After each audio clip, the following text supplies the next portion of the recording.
हरे कृष्णा। अक्सर हम में से बहुत सारे लोग अपने गरीबी से परेशान रहते हैं।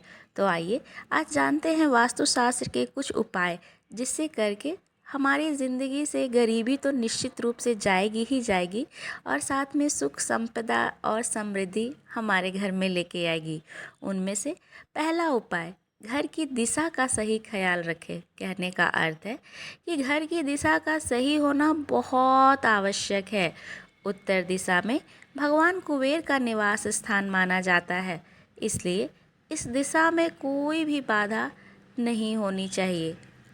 अगर इस दिशा में आप भगवान कुबेर के मूर्ति को भी स्थापित करते हैं और वहाँ पे उनकी पूजा अर्चना करते हैं, तो आपके घर में से गरीबी हमेशा के लिए दूर हो जाएगी और माँ लक्ष्मी और कुबेर भगवान स्वयं आपके घर पे धनों की वर्षा कराएंगे।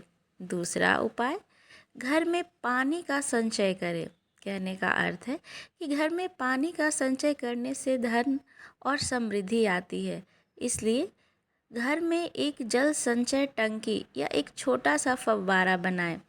यहाँ पे कहने का अर्थ है कि आसपास आपने देखा होगा कि लोग ना जाने कितने ज़्यादा पानियाँ ऐसे ही बहा देते हैं, सिर्फ सफाई के नाम पे, गाड़ियाँ धोने के नाम पे।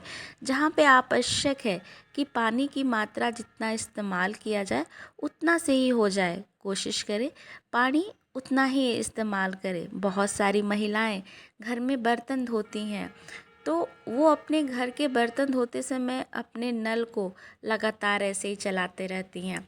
तो ध्यान रखें कि अनावश्यक जल को प्रवाहित ना करें। जल जितना ज़्यादा अनावश्यक प्रवाहित होगा, आपके घर में गरीबी और दरिद्रता आएगी। इसलिए गरीबी को अगर दूर रखना है तो अपने घर के हर जल को संचय करें, उसे बचाएं। तभी आपके घर में खुशहाली और संपदा और साथ में माँ लक्ष्मी की कृपा बरसेगी। तीसरा, घर में रखें हरियाली। घर में हरियाली रखने से सकारात्मक ऊर्जा आती है, इसलिए घर में पौधे लगाएं और उनकी देखभाल करें। आपने अक्सर देखा होगा कि जिस घर के आगे फूल पौधे पेड़ पौधे लगे होते हैं तो कितना मनोरम दृश्य लगता है कि घर कितना खूबसूरत लग रहा है, घर के आगे का दरवाज़ा कितना प्यारा लग रहा है। जैसे ही ये भावना आती है, इसका मतलब है वह एक आपको सकारात्मक ऊर्जा दे रही है, और जहाँ सकारात्मक ऊर्जा होती है वहाँ तो माँ लक्ष्मी स्वयं निवास करती हैं। चौथा, घर की सफाई रखें। घर की सफाई रखने से सकारात्मक ऊर्जा आती है, इसलिए घर की नियमित सफाई रखें।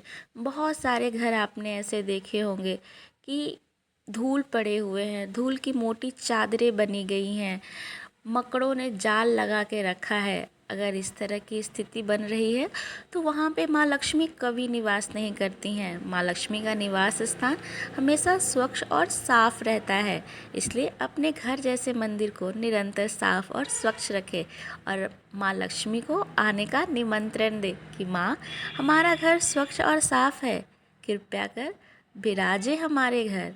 पाँचवा, घर में धूप और दीप जलाएं। घर में धूप और दीप जलाने से सकारात्मक ऊर्जा आती है, इसलिए घर में नियमित धूप और दीप जलाएं। हमारे धर्म के अनुसार भी सुबह आरती और संध्या आरती का नियम बना है, जिसे पूर्ण रूप से निभाएं। शाम में आप अपना हाथ पैर धो लें और घी की दिए की बत्ती बनाएं और उसे पूरे घर में दिखलाएं, और साथ में तुलसी माँ के पास भी जाकर उससे माँ को आरती करें। ऐसा करने से आपके घर में बहुत ही सुख शांति और माँ लक्ष्मी की कृपा बरसेगी। और इसी प्रकार सुबह में भी नित्य पूजा पाठ और घर की आरती अवश्य करें। छठा, घर के उत्तर दिशा में कोई भी बाधा न हो। उत्तर के पश्चिम में दिशा में कोई भी बाधा नहीं होनी चाहिए। यह दिशा भगवान वायु की होती है, इसलिए इस दिशा में खुला स्थान होना अवश्य चाहिए। आपने अक्सर देखा होगा कि जब लोग घर बनाते हैं तो उत्तर पश्चिम की दिशा में या तो अपने घर की कुछ शाखाओं को ऊंचा बनाते हैं ताकि उसमें किसी प्रकार की बाधा ना हो। सातवां, घर में शुभ रंग का प्रयोग करें। अब शुभ रंग कहने का अर्थ है कि घर में शुभ रंग सकारात्मक ऊर्जा लाती है। उसे देख के ही आपके अंदर एक अलग सी ऊर्जा प्रवाहित होती है। आपको उसको देख के मन प्रसन्न हो जाता है। जैसे हरा, नीला और पीला रंग अत्यंत मोहक है और अत्यंत सकारात्मक ऊर्जा से भरा पड़ा है। तभी तो प्रकृति की अधिकतर चीज़ें हरियाली से भरी है। अधिकतर फूल पीले रंग लिए हुए हैं। आसमान और पानी हमें नीला कभी कभी दिखाई देता है और आसमान तो नीला होता ही है। समुद्र, सारी चीज़ें नीले दिखाई देती हैं। यानी प्रकृति इन रंगों से परिपूर्ण है और यह परिपूर्णता दिखलाती है। यह सकारात्मकता का द्योतक है। तो और साथ में यह भी बात ध्यान रखने के लिए है कि वास्तुशास्त्र के उपयोगों के साथ साथ हमें मेहनत और प्रयास भी करना चाहिए। अगर यह जानकारी आपको अच्छी लगी हो तो चैनल को लाइक करें और सब्सक्राइब करें। मिलते हैं अगले वीडियो में एक और नई रोचक जानकारी के साथ। तब तक राधे राधे।